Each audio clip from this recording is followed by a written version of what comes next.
In the criminal justice system, sexually based offenses are considered especially heinous. In New York City, the dedicated detectives who investigate these vicious felonies are members of an elite squad known as the Special Victims Unit. These are their stories.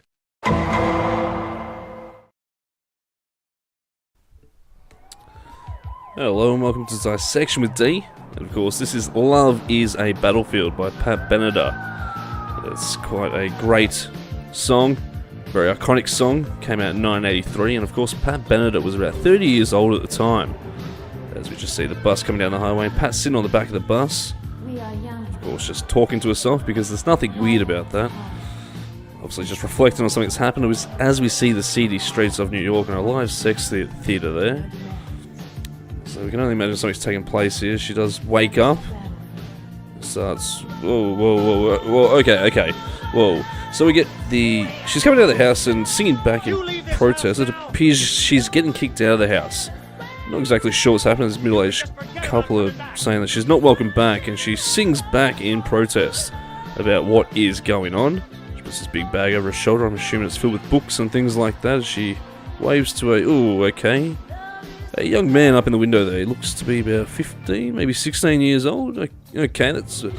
Okay, look, I think it's fair to assume that she was perhaps hired by the family to tutor the son in maybe math or algebra. And obviously they've discovered some sort of illicit affair that's going on and have kicked her out of the house.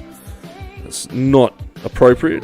As we see, Pat just getting ignored by some adult gentlemen. So look, there's a good chance that she is in fact a predator. She has taken advantage of her power, as we see the dad looking on and watching some young girls as he drinks his coffee, perhaps reflecting on their innocence and what's happened to his son. As we see Pat just walking around the streets, singing, having a bit of a boogie.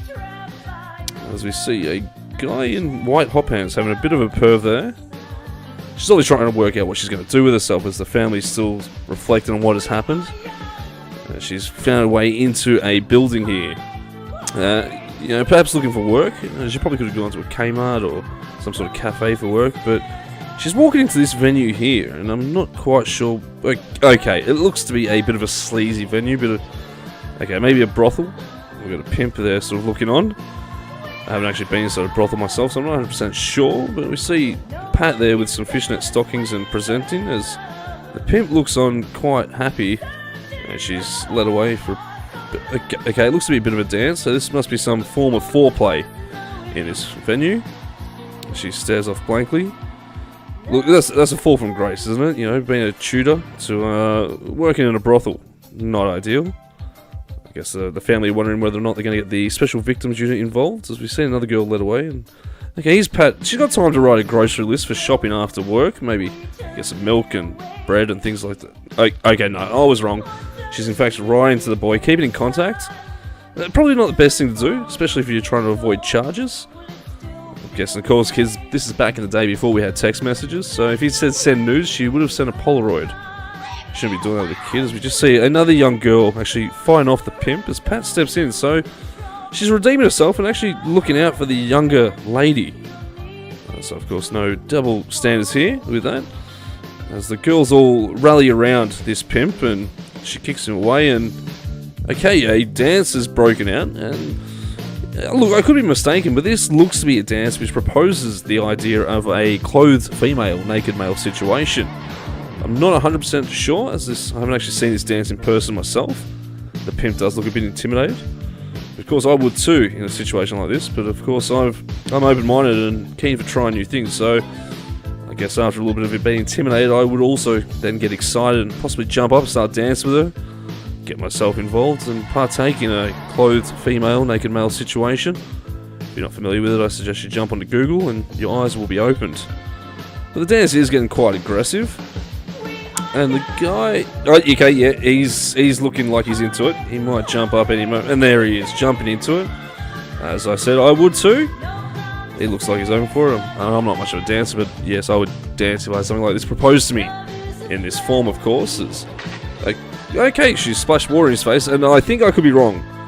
I think it was just a fakie, and okay, there seems to be a bit of a mass dance walkout here. Look, this looks to be a couple of girls still in the venue, but this can't be ideal for business when you have a mass walkout of staff. As they walk out in a pack. And yeah, no, that's definitely the dance of a we're out of here. With some fist pumps to victory, and yeah, a nice big hug there. Reflection back on the bus. Thumbs up, friend. Got a thumbs up there. Pat on the back, fist pump, bit of a group hug, another high five. And we know where Thanos got his click from, his finger point. As there's another hug. As Pat sits on the bus, it's been a big day for Pat. You gotta wonder now, she's probably gonna either go back to see the boy, which she probably shouldn't, or she's gonna go look for another job.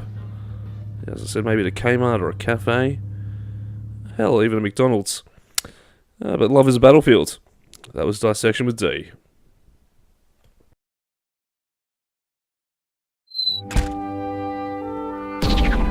Flick that bean.